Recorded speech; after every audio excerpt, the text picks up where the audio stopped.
విజుడు పాక్ ఛానళ్లపై నిషేధం ఎత్తివేత. పాకిస్తాన్ న్యూస్ ఛానళ్లు, యూట్యూబ్ ఛానళ్లు, సోషల్ మీడియా అకౌంట్లపై విధించిన నిషేధాన్ని భారత్ ఎత్తివేసింది. ఆపరేషన్ సింధూర్ సమయంలో తప్పుడు సమాచారం ప్రసారం చేయడంతో పాటు అవాస్తవాలు ప్రచారం చేస్తున్నారంటూ వీటిని నిషేధించారు. ఆపరేషన్ సింధూర్ కాకముందుకే ఛానళ్ళను బ్యాన్ చేసిండు తెలివితోని. ఎందుకంటే ఏం జరుగుతుంది ఏంది అనేది ఎవరికి తెలియవద్దు.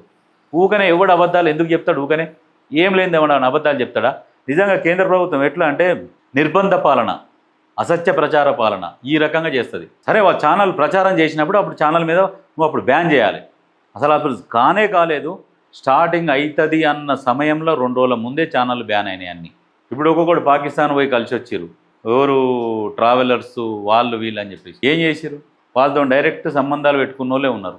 ఈ చిన్న చిన్న చేసి ఓ యాప్లను నిషేధిస్తారు. చైనా యాప్లు బ్యాన్ అంట. చైనా యాప్లు బ్యాన్ చేసి ఏం సాధిస్తారు? మన ఇన్ఫర్మేషన్ మొత్తం పోతుంది. ఇన్ఫర్మేషన్ పోయి ఒక్కొక్క అకౌంట్లో ఇన్ఫర్మేషన్ పోయి ఏం చేస్తారు? ఎవరో పనికిరాని వాడతాడు. సేఫ్గా ఉన్నవాడు సేఫ్గానే ఉంటారు. డైరెక్ట్ యాప్లు బ్యాన్. కొంతమంది యాప్ల మీద ఆధారపడ్డోళ్ళు కూడా ఉంటారు.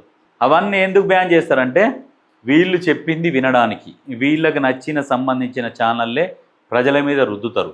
ఇప్పుడు ఉత్తర కొరియా కిమ్ జాన్ ఉన్నారు కదా, సేమ్ వాడైతే ఇక వాని ఛానల్ నడుపుతాడు. వాని హెయిర్ స్టైల్ చేయించుకోవాలి. వేరే హెయిర్ స్టైల్ చేయించుకున్నా వాని ఇక శిక్షలే వాళ్ళకుగా. అంటే ఆ రకంగా మోదీ పాలన కూడా అట్లా తయారైపోతుంది. రాను రాను స్వేచ్ఛ లేకుండా అయిపోయింది.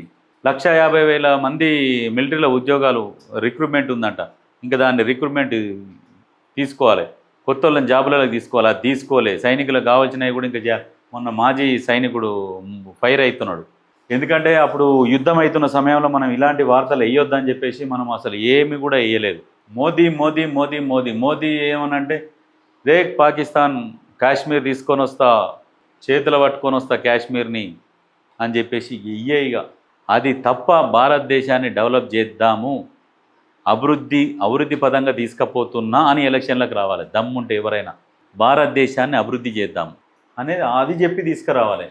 ఎంతసేపటికి ఎంఐఎంతో దోస్తీ కట్టి నువ్వు మమ్మల్ని అను, మేము మిమ్మల్ని అంటేనే మా వాళ్ళు ఓట్లు వేస్తారు కానీ లేకుంటే వెయ్యరు అన్న పరిస్థితి తీసుకొని వచ్చి రాజకీయాలు చేస్తే ఎట్లా?